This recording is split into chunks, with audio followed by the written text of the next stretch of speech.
विश्वं दर्पण दृश्यमान नगरी तुल्यन्निजान्तर्गतं पश्यन्नात्मनि मायया बहिर्वोद्भूतं यथा निद्रया यस्साक्षात् कुरुते प्रबोधसमये स्वात्मानमेवाद्वयं तस्मै श्रीगुरुमूर्तये नमः इदं श्रीदक्षिणामूर्तये बीजस्यान्तरिवाङ्कुरो जगदिदं प्राङ्निर्विकल्पं पुनः मायाकल्पितदेशकालकलना वैचित्र्यचित्रीकृतं मायावीव विजृम्भयत्यपि महायोगी वयस्वेच्छया तस्मै श्रीगुरुमूर्तये नमः इदं श्रीदक्षिणामूर्तये तस्मै श्रीगुरुमूर्तये नमः इदं श्रीदक्षिणामूर्तये। ॐ सहना भवतु सहनौ भुनक्तु सह वीर्यं करवावहै तेजस्विनावधीतमस्तु मा विद्विषावहै। ॐ शान्ति शान्ति शान्तिः।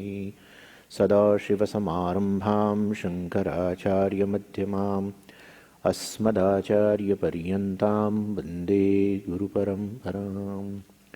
ॐ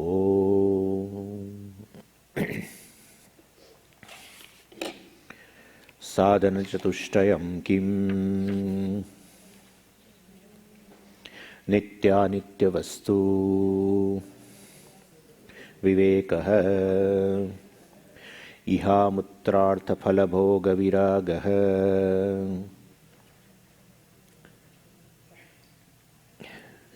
You got it? इहामुत्रार्थफलभोगविरागः शमादिषट्कसम्पत्तिः मुमुक्षुत्वं चेति। So we started with this Nitya Nitya Vastu Vivekaha, and then it has been defined, and then afterwards each one has been elaborated. So that also we'll read now. Nitya Nitya Vastu Vivekaha Nitya Vastu Ekam Brahma Tadvyatiriktam Sarvam Anityam Ayameva Nitya Nitya Vastu Vivekaha. Nitya Nitya Vastu Viveka is Purushartha Viveka. Descent, I mean human life, it appears for every human life there are four pursuits. There are thousands and thousands of pursuits, even for a single person, single human being. But ultimately, Shastra has reduced all the Purusharthas of all the human beings into four. That's all. And pursuits, as I told you, what is desired by a human being is called pursuit. Purushartha, as such. Purushaihi arthyate. And so it is Purushartha, and here it is told that there are no four Purushartha. Better you discern. The person who is exposed to Vedanta has to discern, because Vedanta cannot fulfill the desire of Dharma, Artha and Kama. Vedanta as such. Veda Purva can fulfill your desire, all other three. Other three Purusharthas actually are fulfilled by Veda Purva, means Karma Kanda, Dharma, Artha, Kama. But one who has crossed over the boundary of now Karma Kanda and has entered into Vedanta, for him there is only one Purushartha. And therefore, to decide that there is only one Purushartha and he is able to drop other three indicates a tremendous amount of emotional maturity. Therefore, first one has to go through the Veda Purva, that is the Karma Kanda portion. Kanda means a section. So the section of the Veda which talks about, which emphasizes karmas and upasanas, etc. And not for moksha purpose as such. not a direct means of moksha. They definitely fulfill your artha, kama, securities, pleasure, etc. And to an extent, you gain certain earnings, you earn something by which you can even secure for future also. Securities and pleasures, hereafter. Yeah, you can. So for that you cannot go bare hands. You should have some earning. If you want to stay in a 5-star hotel, where better objects of, happiness are there, definitely you should need a lot of credit cards and everything. So ultimately all this is required. But one who has, got exposure to all these objects of, happiness and objects of security, he has, after analyzing all this, has come to the conclusion that basically he doesn't want anything actually. He doesn't want security, he doesn't want objects of happiness, or he doesn't want even a merits, etc., which can transform into future securities and happiness. He just wants a freedom. Such a person is called emotionally mature person. He enters into this Vedanta. For him, there is one Purushartha called freedom. He wants just freedom. And so we are analyzing how moksha is just one Purushartha and not other three. So that's called discrimination between the 4 Purusharthas, in which Dharma, Artha, Kama is on one side and moksha is on the other side. And here we started with the first thing is security. First, let us decide whether I really want objects of security or whether I want a freedom from insecurity. That's a question we have to answer to ourselves. Then one of them will be dropped. Whether I want objects of security called artha or whether I want freedom from insecurity called moksha. And then if you get a weightage in the answering that yes, I want a freedom from insecurity, well, then you have discerned between the two. That artha, I really don't want artha, actually I want a freedom from insecurity, etc. So that's what we started with, so that you are really not seeking security, because since you cannot stand being insecure, that's how you are seeking all this. It means we are seeking actually the freedom from the sense of insecurity. I just want to get rid of that. And a sense of security seems to be persistent. That's a thing which we have to know. That sense of insecurity remains even after I fulfill the desire of getting an objects of security called artha. Still this sense doesn't go. Well, then once you gain an object of security, you will remain secure forever in your life. It doesn't fulfill that wish. That's what. So even after I get objects of security called wealth, temporarily it makes me free from the sense of insecurity. Definitely. It makes me free. That's how I pursue. Why should I otherwise pursue? So when I get wealth, when I get name, fame, etc., everything, temporarily I become free from the sense of insecurity. But then again it returns. And then again I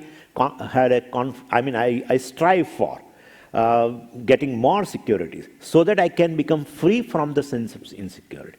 So basically, actually, you want a freedom from insecurity. That's what we want, because that's a persistent, that's a haunting thing to you. And that's how you want to become free from that. And since you feel insecure on your legs, so you definitely want crutches of security.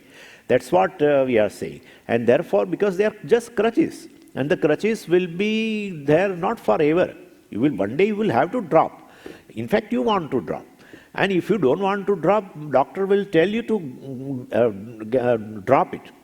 They say you remove. You can walk independently. Remove the stick. Remove the stick. No. I may fall down. I may fall down. So that shows that he holds on to security, so-called crutches, because that sense of insecurity doesn't go. So basically, I want a freedom from insecurity. That's what we have to discern. So I just keep pursuing the objects of security called artha pursuit, then definitely I remain eternal seeker of security. And I don't want to be eternal seeker of security. I want to put an end to the sense of security centered on the self. So I want freedom, freedom from insecurity. Please understand this. This is a very, very, very, very essential for you to commit to this knowledge. I mean, to the means of moksha, basically. To understand this, people sometimes, because of Purushartha Viveka is not there, even by God's grace, they have exposure to Vedanta and everything. Since the Purushartha Viveka is not there, their commitment to the means of knowledge called Vedanta is not full. It's not full-hearted. Because they feel that the security for security purpose he has to have a pursuit of artha in the world, called name, fames, etc., house and other everything. Even children also is a means of security, by the way. I didn't say yesterday, but then everything. I want a child because I want to survive through the child. To survive, to live is all security. Yeah. Insecurity means what? Threat to the survival. Threat to the living is insecurity. So I want to survive. I want to put my name somewhere so that I can survive. Because I know the form will not remain. That much philosophy I have. The form will not remain. But then the name which is given to the form can continue after the form goes. And therefore, people definitely, if they want to survive through the name, because of the love for security, love for getting freedom from being insecure, they have a children. So with the children, their name will be there. Here also it may be there, but in India, definitely name of a father, mother, etc. would be, especially father's name would be there. I mean, that is how it is. Or else you do some benevolent actions, charity, etc., so that your name will be put somewhere and that will be there forever. So at least I will survive through the name. Really? It's very genuine desire. Of course, we feel it's very funny, but actually it's a desire for a very, very desire, and it's a natural desire. You cannot erase it. No way you can erase it. Whatever surgery a doctor does to your mind, to your brain, this will not go. A love for survival. A love for survival will just not go. And we are analyzing today that love for survival. There is further we will have to go into that. But right now this much. So a sense of insecurity is all the time persistent between the life and death. And we have seen yesterday this conclusion is born. This judgment about the self is born, not it's a real judgment, it's born of ignorance of the self. And born of the ignorance of the self or self-confusion, and that's how discrimination is required. Since there is a confusion regarding the self, something non-self is considered as a self, and therefore the non-self or the body, etc., well, it's going to die, it is subject to aging, it is subject to death. And so I also consider I am subject to death. And therefore I feel all the time a sense of insecurity within, and I want to get rid of it. So anyway, because the two things are mixed up, I called the body and this Atma, and therefore, it's a very crude way I'm telling, but I'm telling it is not, there are two things, like wheat and something else, they are mixed up. And therefore we will have to separate. Here also two things are there, and therefore we have to separate physically. Nothing. If physical separation is required, Vedanta is not required. Because you have to do something. By knowing you cannot. If I mix up two things, suppose, then knowing that there are two things will not help. You have to really separate. But here they say just by knowing you become free. I mean free from that self-judgment that you are insecure, means actually two things are not mixed up. There is a delusion that two things are mixed up. That's the thing. There is a delusion. Whole phenomena is as though mixed up. As though, everything as though. As though.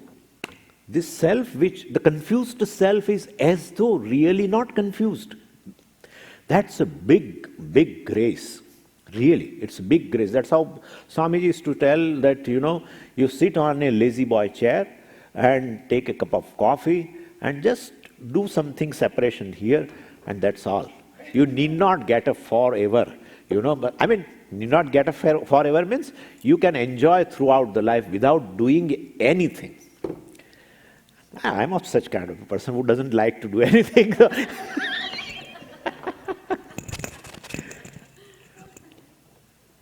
And so what you are trying to know and what you want to achieve has no distance. That's a big thing. Knowing this thing, I have to do something for moksha, etc. Well, it's not going to work. So far as this thing, this notion is there, Vedanta is not going to work. It's definitely not going to work. Vedanta works for the person who knows clearly that the knowledge only is moksha. Just knowing is moksha. Dropping the conclusion that I am insecure is the security, is the self. Dropping the conclusion that I am insecure is gaining security in life. That's all. Anyway, so we have to discover this. It's a long way. But, so there is a confusion. And so, all the time there is a question we have to ask, is there any confusion regarding the self, centered on the self? Well, if there is a confusion, then definitely you have to get rid of it. And I'm insecure is definitely such a kind of a conclusion, which is nothing but a confusion. This conclusion is nothing but a confusion. And therefore, I just want to have a freedom from insecurity. I need not acquire security. Because any amount of insecurity I acquire is going to be time bound. That's what it is going to be told. Tad vyatiriktam sarvam anityam. Sarvam means it includes everything. Tad vyatiriktam means before that something is told, Brahma nityam, etc. But tad vyatiriktam sarvam, sarvam means this world in which you are seeking some objects for security, some objects for happiness. Well, it is anityam. It is not going to give you. They promise you that, you acquire us, we will give you security. Once they come, they create a sense also that, I am secure now. But again, that sense of insecurity appears. That perhaps I may not be interested in artha, I may not be interested in objects of security. Perhaps I want to get a freedom from the sense of insecurity. I want freedom from insecurity rather than acquiring objects of insecurity, objects of security. Correct? So, between artha and moksha, you have discerned the problem. That's what it means. Same way now we'll go to another purushartha, kama, seeking pleasures. Pleasures means, all conducive situation wherein you can, tap some happiness. By acquiring something, you have a better sense of well-being. By acquiring something, you have better sense of, let's say happiness. Better sense of happiness, I should not say, but better sense of well-being, better sense of a comfort you have. And so, that is, then you pursue those kind of objects which can create such a kind of a sense in you, and those pursuit is called kama. Objects of happiness. What does it mean? Oh, it means I am unhappy. That means I am unhappy. That's how I pursue what? Objects of happiness. So, I am unhappy means that's how I naturally seeking happiness. Like I am seeking some particular kind of a grocery. Then same way I am seeking now happiness somewhere in the objects. But unfortunately, there is no object called happiness. We will have to discover first what this pursuit is. So actually, there is no object called happiness. In fact, I am not, really seeking. It's not the happiness that I want. I want to be a happy person. I will have to explain this. I will repeat this. It's not that happiness I want. Actually, I want a happy self. That's what we have to see. Because if I'm seeking happiness, I'm branding a particular object lying in a Stroudsburg, and it's a happiness, and then it is there in some grocery store, and then I and other people all will make a beeline towards that, and because everyone will have 1 unit, 2 units of happiness, as per your buying power, you can buy, definitely. Because we buy objects of happiness, we definitely say that way only. Yeah, objects of happiness. The happiness is there in the object. So I am saying it is just a happiness. Yeah, so we definitely will buy it. But we come to know that for buying such or let us for getting this object called happiness, people go in opposite directions, right? Actually, they should go to a particular direction where it is available. Like, before I enter into that, I will tell you one example of here only. I just imagine that way. That there is some particular kind of a grain available in Stroudsburg. Then the person from Bethlehem also has to go there. I remember the 2-3 city names of place because it will be difficult otherwise. So from Bethlehem also he has to go there, or from Silosburg also he has to go there. No, Swamiji, such a kind of grain is not only available in Stroudsburg, it's available in New Jersey. Okay, that's fine. I understand that. But person, suppose to buy a particular that grain, person from Stroudsburg comes to Silosburg, and the person from Silosburg goes to Stroudsburg. Well, there is a confusion, right? Because person is coming here to buy that particular grain, but person from here goes to Stroudsburg. How it is possible? If it is available here, he need not go there. No, but Swamiji, it is available there. Then why the person from Stroudsburg comes here? Could you follow what I am saying? Why people go in opposite direction for buying an object called happiness? No, Swamiji, people don't go in opposite direction. People go in opposite direction. For what? For buying happiness, for getting happiness, for getting an object called happiness. One person goes to beach for happiness. Other person leaves the beach for happiness. One person goes up to the mountain hurriedly. In hurry he is going. And other person is just coming down hurriedly also. If you ask both, they say, yeah, in search of happiness, we are running around. Opposite direction. That shows it's a confusion. Definitely confusion. One person goes from east to the west, and in the morning 7 o'clock, he sits in a car. For what? Gaining happiness. Goes to the west.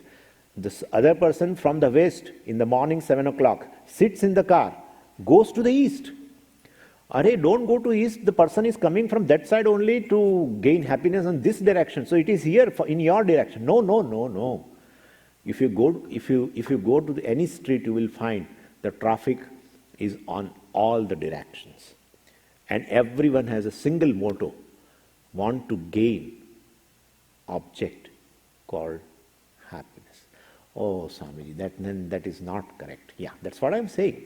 So, in fact, if it is not a happiness if person is interested or he wants, person wants to have a happy self, to be a happy person. Anyway, so nobody seeks happiness because it is neither in the east, nor in the south, nor in the north, it is neither up nor down. All that one wants to be the happy self. And where is the happy self? Everyone is searching right now. Everyone is searching. Happy self. Self will be never away. But anyway, he is searching. Self is here. Non-self is outside, right? But he is searching happy self in the beach.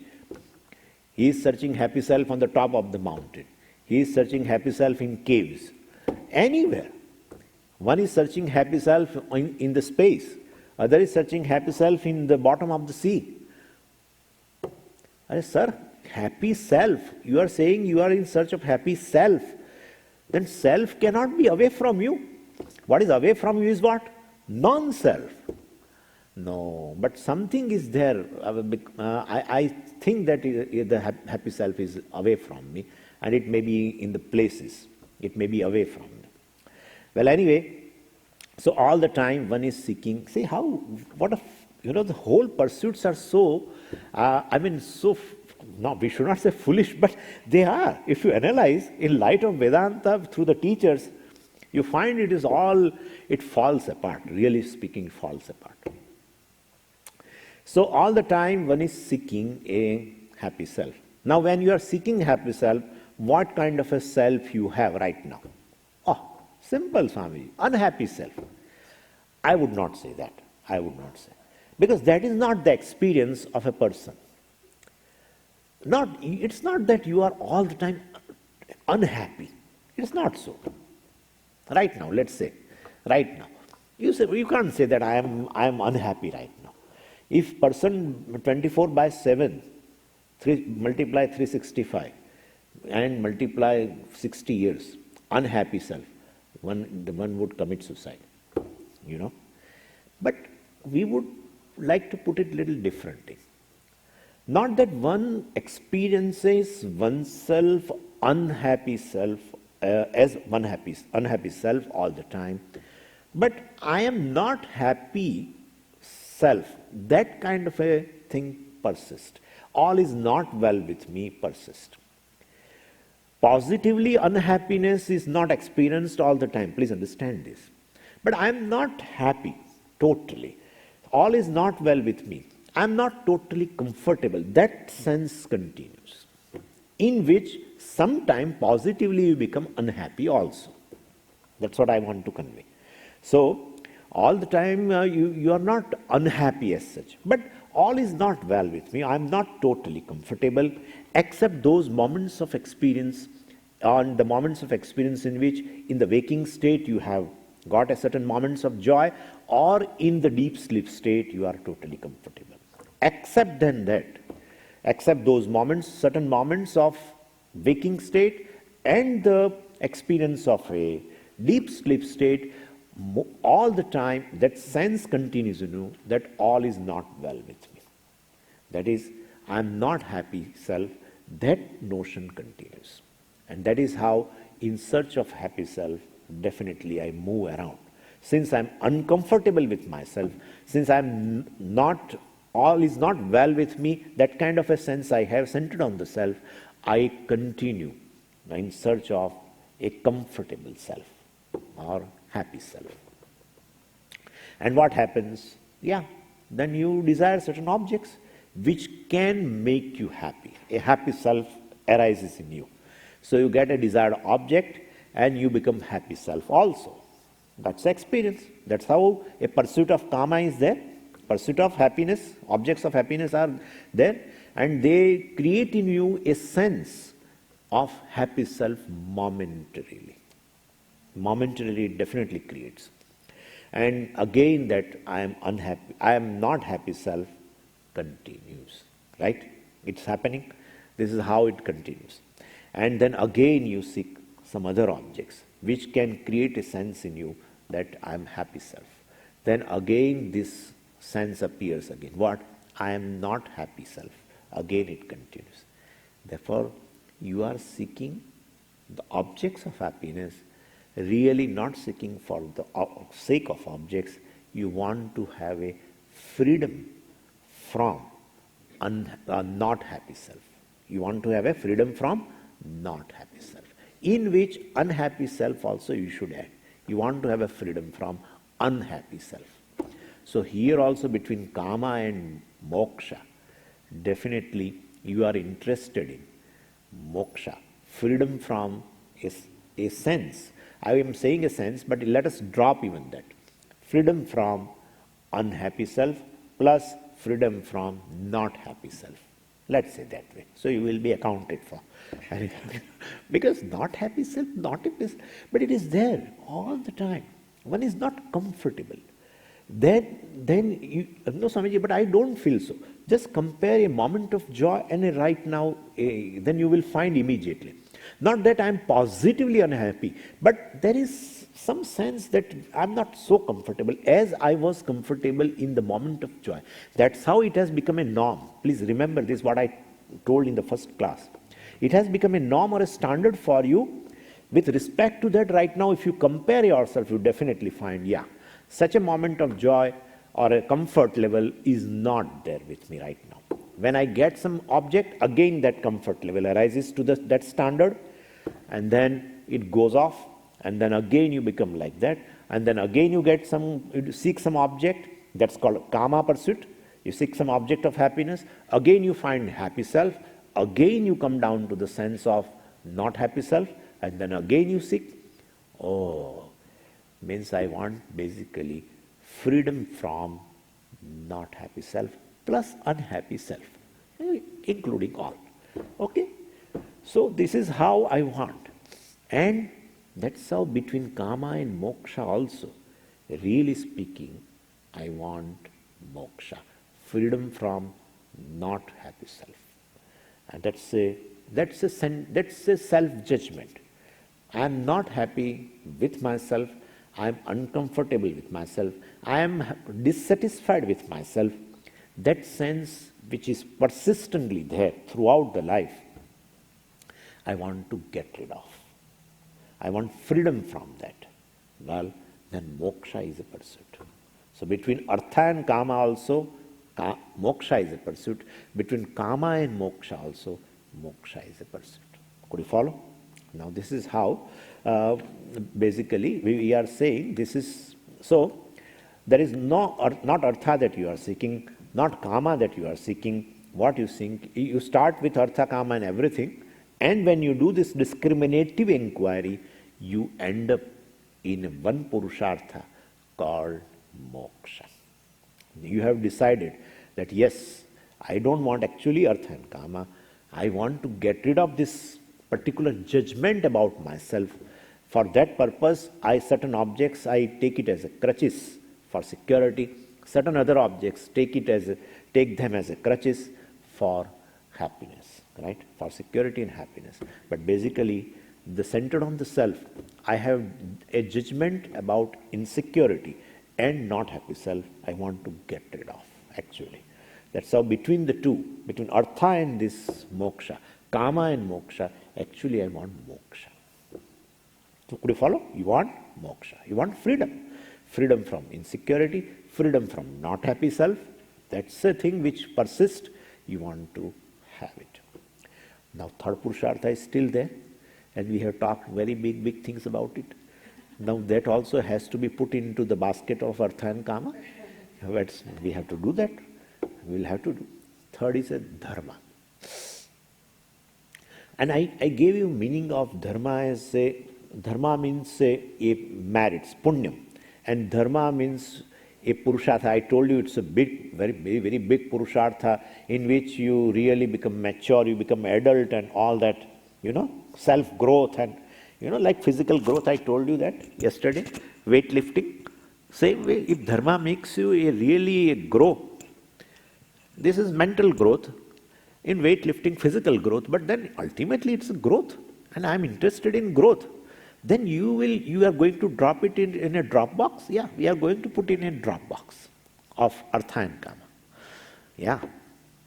First, dharma means, let us say, punyam. Why do you want punyam? Oh, but it's a currency I want for better artha and kama. How do you say? But heaven is like here, like this world. No, it is better world. Okay, let's go there.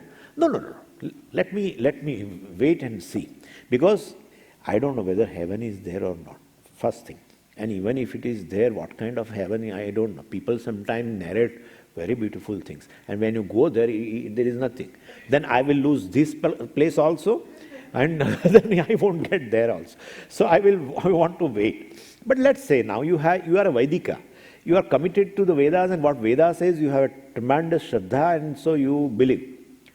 And Veda says Swarga is something where, like you are here in this loka, there the other yonis are there, called Deva yonis. Devatas stay there. Okay, what kind of devatas? Oh, you live here 100 years. They live 10,000 years, 20,000 years, 40,000 years.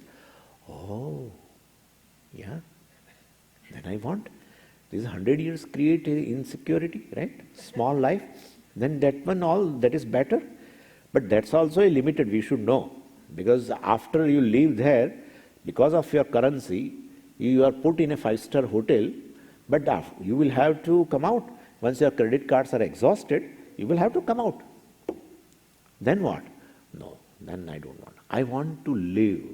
I want to be secure. I want to survive, survive, survive, survive, survive, survive, survive. All the time. I want to live. Tomorrow you want to live? Yeah, tomorrow. Then day after tomorrow? Yeah, day after tomorrow. After 10 years, I want to live. Swamiji, that's not correct. It's not correct. Shall I tell you one thing? Why people commit suicide? That shows there is no love for living. Yeah, but then we are saying you want to live and live happily. Suppose I give you a place. Then are there enjoyments? Yeah, enjoyments. Devatas have very beautiful enjoyments.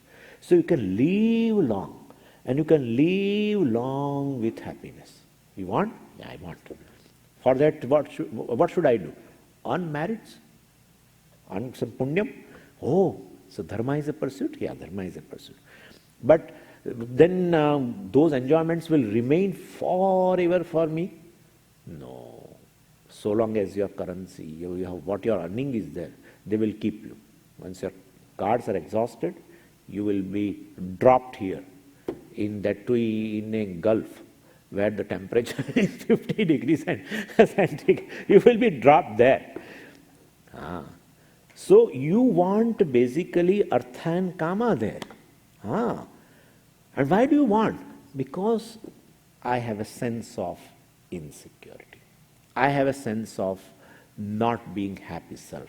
That's how I want there also, the same thing. So better it's that you want to have a freedom from the sense of insecurity. You want to have a freedom from not happy self. Ultimately, not happy self is your judgment. Unhappy self is your judgment. You want to get rid of it. That's how, if it cannot, these objects cannot fulfill here. The artha and kamas are not fulfilled here. I want to go there because they give a happiness for a long time. I can live long. A sense of security is much better than sense of security which is here. Therefore, I want to go there. But that is also going to end. No, then it's not a purushartha. Could you follow? Because after once you return, you will have the same sense of insecurity and not happy self. And therefore, see what a human mind wants. It wants forever. That sense of insecurity should go forever. Sense of not happy self should go forever. Not from any other thing. Please understand this. Centered on the self. That's a very big thing. Centered on the self you don't want.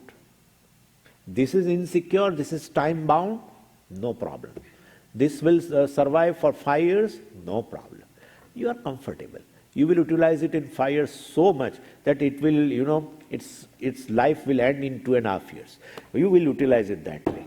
Yeah, you are very comfortable.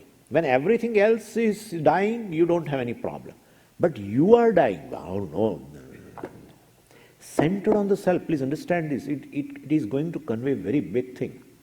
On non-self, there is insecurity, they are time-bound, I don't mind. They could not give happiness, they are inert and this thing, I don't mind. But I am insecure. No way. Means you want a freedom. From this very idea, from the judgment that I am insecure. For that, you are moving here and there. Somebody is promising a longer security. Well, I am interested in. Some objects are in some places, offer that you can have objects of happiness for a long time, good varieties, aesthetic. Well, I'm interested. Aesthetic. You are interested. But ultimately, that is also going to end. Is it acceptable? No. Well, then you want a freedom from basically a unhappy self or not happy self. Basically, you want that only. And therefore, you are in dharma purushartha also is not going to work. Between dharma and moksha also, you are basically interested in moksha only. You are not interested in any objects of this or objects of that. That's going to come. Iha amutra phala bhoga viraga. It's going to come. From the viveka, if you do, immediately which is born in your mind is dispassion. Is going to have a dispassion towards objects of this world or objects of that world. Because ultimately they are not going to erase a self-judgment that I am insecure. No one has the capacity in this entire universe which can erase this self-judgment. I am insecure or I am not happy self. Well, then I am no more interested in that. That's a dispassion, will come later. So this is how it goes. So we are doing just a Purushartha Viveka. Artha and Moksha, I am really interested in Moksha. Kama and Moksha, I am interested in Moksha. Dharma and Moksha, I am interested in Moksha. But Swamiji, you said the other meaning of Dharma, conforming to value structure and self-growth, and you talk everything in flowery language yesterday. So what about that?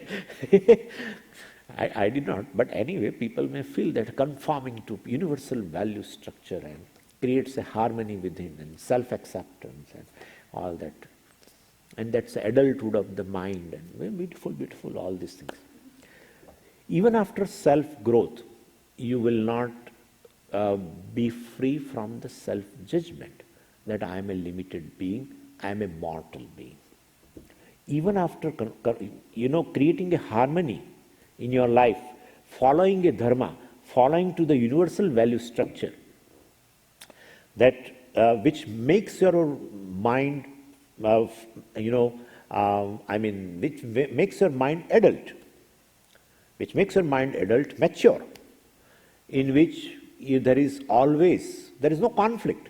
This person is spontaneously doing what is supposed to be done and not doing what is not to be done.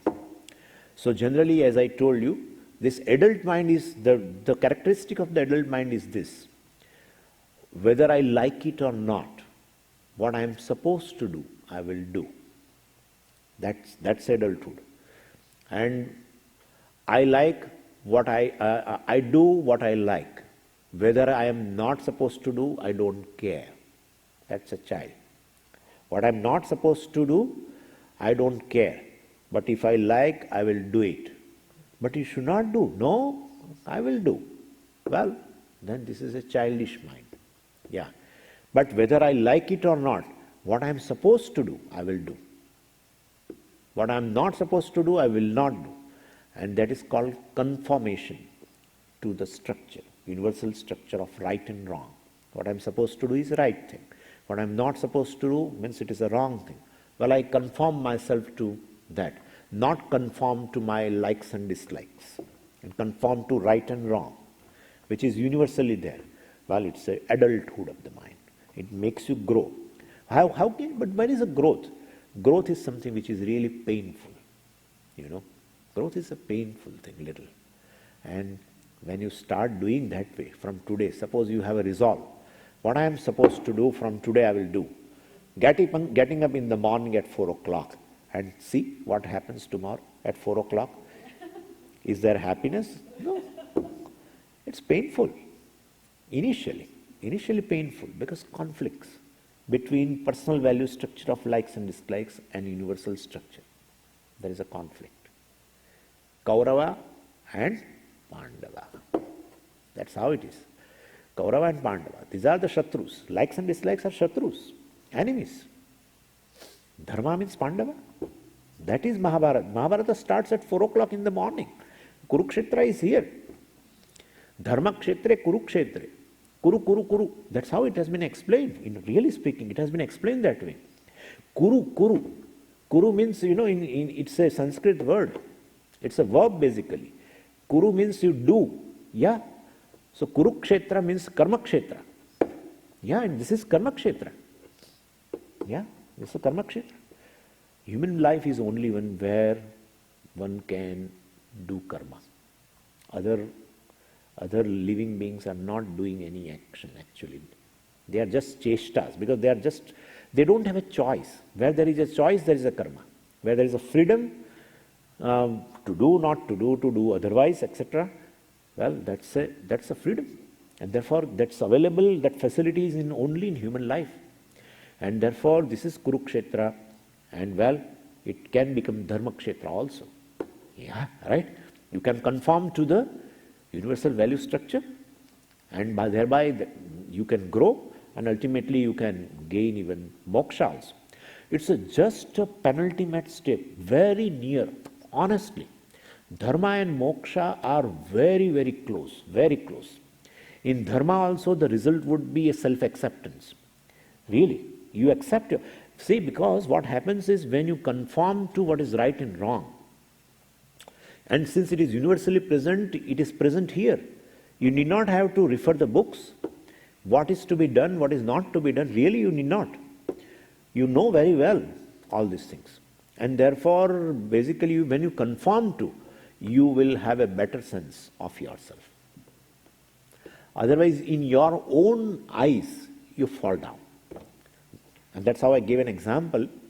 If what you are supposed to do, you do, you will have a better sense of yourself. Your acceptance of yourself is better. Like I gave you example of a laundry. Even after doing everything, you feel that everything is okay with me because what you are supposed to do, you have done. You want to get up in the morning and you got up. You will have a better sense of yourself. Yeah, what I am supposed to do and I did it. But what you are supposed to do and you don't do, then in your own eyes you will fall down. After a while you will have another self-judgment that in my life what I want to achieve, I am not able to achieve. That's it. So you fall down in your own eyes. So dharma actually creates a self-acceptance, self-respect, everything it creates. You start loving yourself, really speaking. Because you don't want yourself to be the person who has a value of something and could not achieve the value. And therefore, this gives a better sense of an acceptance. And when self-acceptance relatively arises, well, moksha is very near, in which there is total self-acceptance, because you know yourself as a limitless. That's what you want. When you know yourself as a limitless, you accept yourself totally. When you know that you are a very limited being, and that's how you want to come out of that limitations, you are not able to accept yourself. When you know yourself limitless, you definitely accept yourself also totally. So dharma is a very near purushartha to the moksha, very near. That's how the people having arthakama pursuits will not gain moksha. But if they follow dharma and gain arthakama, well, one or other day they will grow and they will definitely gain moksha. So that's how, anyway, but this is, even if you grow to a great extent mentally, I mean, you become emotionally mature, that particular sense of the judgment about yourself will be always there. I am immortal, I am imperfect, etc. Or I am a limited being. That will not go. And you want to have a freedom from that thing. Therefore, dharma also is not a ultimate purushartha. Basically, you want a freedom. Freedom from the sense of immortality. Freedom from the sense of imperfection. Freedom from the sense of limitation. You want to come out of it. So, between dharma and moksha also, ultimately, is moksha is the purushartha. Could you follow what I am saying? So, if I am imperfect, how can I become imperfect? Suppose. How can I become perfect? No way. If your nose is imperfect, how will you make it perfect? No way. If my eyes are imperfect, limited, how can I make it without free from all the limitations? It's impossible. It's not. If an imperfect goes to any place, he will see imperfections everywhere. That's how it is. So imperfect being can never become perfect. Whatever you do artha, you do kama. If you are imperfect, after pursuing artha, getting objects of insecurity, you still remain a limited being in terms of security. Even in terms of happiness also, you acquire any number of objects and you see yourself as a limited in terms of happiness, and you acquire thousands of objects, still you are limited in happiness. So, and even in terms of dharma also it is the same thing. Even if you go to heaven, you as an imperfect being, you go there, you remain imperfect even throughout the time or period you live in heaven. An imperfect being sees imperfection everywhere. And therefore, I am not seeking actually a perfection. What I am seeking is a freedom from the sense of imperfection. And therefore, dharma, artha and kama are not purushartha. Because the sense of imperfection, limitation, sense of mortality, sense of insecurity, sense of the sorrow, etc., sense of not happy with myself, sense of unhappiness, all these things remain as it is. Temporarily when you acquire or you get rid of something, temporarily you feel, like maybe certain objects I have not talked about, but certain objects are such you feel that if you give it up, you will have a better sense of security. And it definitely creates. Like you get rid of certain people, you feel that you let me live away from this person, then I will have a better sense of security. And it creates. But then again, the sense of insecurity comes back. So then you want a freedom. You want a freedom. All this is you are doing here and there is because that is haunting you inside. So you want basically freedom. Freedom from insecurity, not anywhere else. Let it be anything, be insecure, I don't mind. But this, in fact, I want that this coronavirus should be insecure. Yeah, it should die. Immediately it should die. They die or not, that's a different thing, but we want other things to be time bound sometimes. We want them to be time bound. And certain things, if you don't want time bound, but you accept, that this thing is like that. Everyone has a shelf life, they call. Everyone has a shelf life. And therefore, according to the shelf life, you consume. Like medicines. Certain medicine, B12s, etc., there is a sublingual drops, shelf life. So Swami used to always see, what is the expiry date? Before that, I will want to consume. I mean, you have accepted they are time bound. Yeah, I have accepted. Okay, you are also time bound. No, never. I will see that I will not be time bound. Could you follow? A natural love for survival, security, natural love to be timeless. It's there. Natural love, please understand this. You cannot get rid of. Cannot. Life after life, Bhagavan gives you in order to really get the freedom from the sense of insecurity. But we feel some objects make me timeless, secure. Some objects make me happy, comfortable, satisfaction, fullness.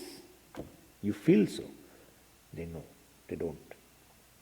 So anitya. Those objects are anitya. They are time bound. Time bound not in terms of time only. Anityam indicates quality also. Other things also are included in that. Anyway, so how many purusharthas do we have now? Only one. After 1 hour we have achieved that. So except for dharma initially as a growth, which can be called as a purushartha, everything else is not a purushartha. Means artha kama is not a purushartha. And in the pursuit of artha and kama, you discover growth, the self-growth, means following the dharma, following in action, you definitely then you grow also. You are pursuing artha kama, at the same time growing also, but ultimately that purushartha is limited also, because that will not make you free, make you free from the judgment about yourself, the conclusion about yourself that you are a limited being. Dharma also cannot fulfill this promise. Cannot. Because when you pursue just let me, because yesterday I talked, I want to tell these things. Even you do follow dharma, etc. But you are this body. That sense is going to be there. Right? That sense is going to be there. And when you say you are a body, well, the sense of mortality will not go. Center of the self. Sense of limitation will not go, because the body is limited in time. And therefore, body is subject to death. Body is subject to all kinds of viruses and everything. And therefore, you are subject to all this. And so insecurity will not go. Sense of mortality will not go. It will be there. And therefore, dharma also, to an extent, it can make you qualify, let us say. It can make you grow from the hold of artha and kama to an extent. Following a dharma, you pursue all these things, definitely it make you mature also, correct? It can make you free from the hold of likes and dislikes, personal value structure also. But it can never make you a perfect being, a limitless being. You want a limitlessness or a timelessness, let us say everything, but it cannot. And therefore, when we have to choose between dharma and moksha, we definitely have to choose moksha. So ultimately, moksha is the only purushartha in my life. And so that since I don't know, everybody is seeking, somebody asked, everyone is seeking moksha, then why people go towards other pursuits? Because there is a confusion. What is the confusion? The fallacy of the conclusion that I am insecure is not discerned. Is not discriminated or is not discerned. So I am seeking freedom actually from insecurity is not discerned, and that's how, because of that, I seek security, etc. I am seeking freedom from being unhappy is not discerned properly, and so I seek happiness or happy self. I seek happiness, happy self, manipulating the world, manipulating the mind. I do that. Because if I want to be happy self, I have to manipulate the world. Some people manipulate the world, some people manipulate their own mind. But everyone wants to confront with a happy self. And so this is how the thing is going on. This is called samsara. When you manipulate the world or manipulate the mind in order to confront the happy self, or in order to confront a secure self, well, you are in a process of samsara. Because right now you have a notion about yourself, a judgment about yourself. I am insecure, I will become secure. I am unhappy self or I am not happy self, I will become happy self. Well, you are in a process of becoming. Yeah, I am in a process of becoming. Well, it's a samsara. It's a samsara. Samsara, we have already told, samyak sarati. The saryat means a very well, nicely, he is like a what is it? The children play and, Slide, yeah. It's a sliding. It's a process of sliding beautifully. Becoming after becoming after becoming after becoming. I become secure. Again get the sense that I'm insecure. Then again get some object. I become secure. Again drop down. That sense again appears. Then I become happy self. Then again I become self which is not happy. This is process goes on and on. That's how samsara is. Samsara is a person who is having the pursuit of artha, kama and dharma. And the person who has discerned this and has chosen now moksha as a purushartha, discerning that really through artha, kama and dharma he was really seeking the freedom, is a momoksha. He wants how to have moksha. For him there is only one goal, not four, only one. So what he has done? Discrimination. Vivekaha. What is the viveka? Nitya nitya vastu vivekaha he has done. And of course now here we'll have to add few things. Now a more little this person who discerned this way definitely has come in contact with the scriptures. Otherwise, in a world, if you say you are really, basically you are seeking moksha. What is that moksha? He says that way. So the person who comes discern this way between the Purushartha definitely is connected to the Veda. He has exposure of Veda. It is called apata jnanam. Apata jnanam means you come across. You come across a book, you come across a Swami, you come across some listening in which they talk about this Purushartha. And also, they say, Nityam Vastu Ekam Brahma. This is the advantage of the Vedic, background. Veda tells there is one Vastu, one reality, which is called a non-dual, which is Brahman, and Brahman means which is Nityam, and that alone you want in your life. When you come across Brahman, then that's freedom, you will get that freedom. Freedom from what? Freedom from insecurity, freedom from not being happy self, freedom from this mortality, everything. That such a thing called Brahman is there. Better you seek Brahman now. That's what Veda says. Yeah, we are going one step ahead also in this tomorrow, of course. And therefore, basically, Brahman is something which is timeless. Brahman is something which is Purnam, fullness, and that will give you a freedom from the sense of freedom. Because since it is timeless, once you gain it, and then you will never have a sense of insecurity. Because it will be always with you. It will be always with you. Since it is always with you, you will remain secure. But how can it make me secure? Because it is timeless. Once it comes, it will not go.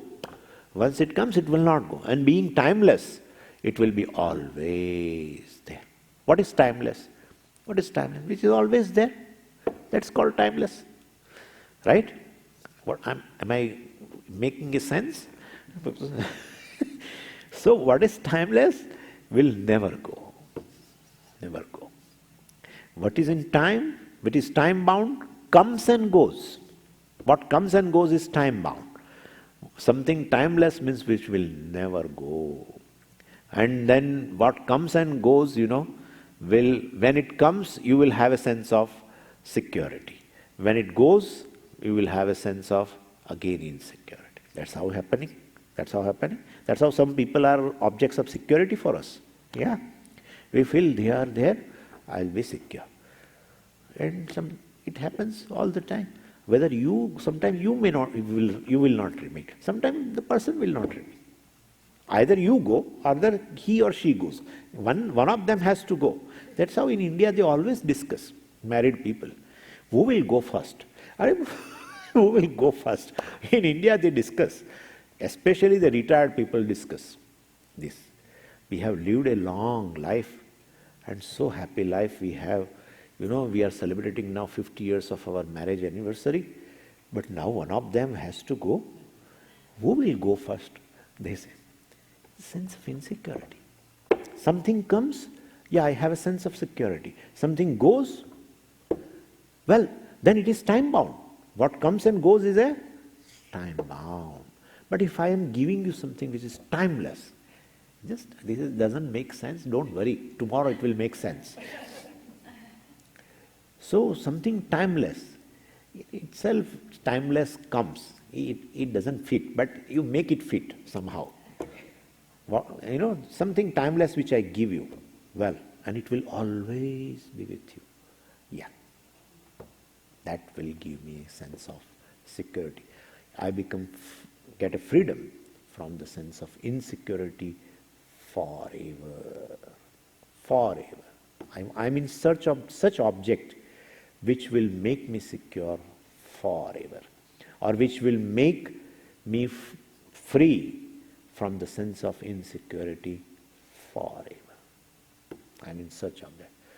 Veda proclaims rather, Nityam Vastu Ekam Brahma. Such a Brahman is there, which you should find out. Where it is, we don't know, but you find out. Better you find out. Then you acquire it. And and then it will be always with you. You need not have to worry that it will go away someday. Nothing to worry. Tad vyatiriktam sarvam anityam. Other than that, what you have acquired in past, you know better than me. Veda says, you know better than me. They are all anityam. They have come and gone. Ayaram, Gayaram. We call like that. Ayaram, Gayaram. Abhi abhi aya, abhi abhi gaya. Hindi.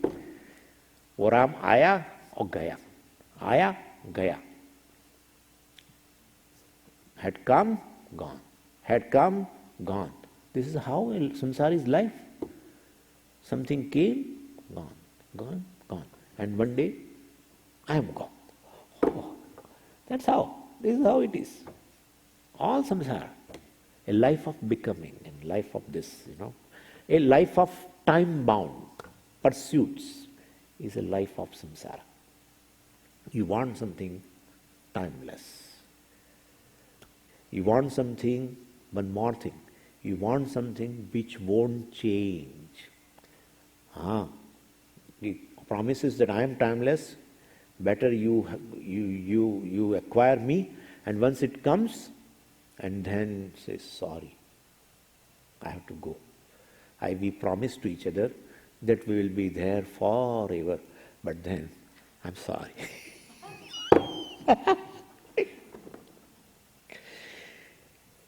Tad vyatiriktam sarvam anityam. We'll have to see where is it. Where is this Brahman? And its nature is like this. Its nature of timelessness will not change. Well, then I'm interested. Definitely I'm interested. Okay, we'll see that. Om Purnamadah Purnamidam Purnat Purnamudachyate Purnasya Purnamadaya Purnamevavashishyate. Om Shanti Shanti Shanti. Harihi Om Shri Gurubhyo Namaha. Harihi Om.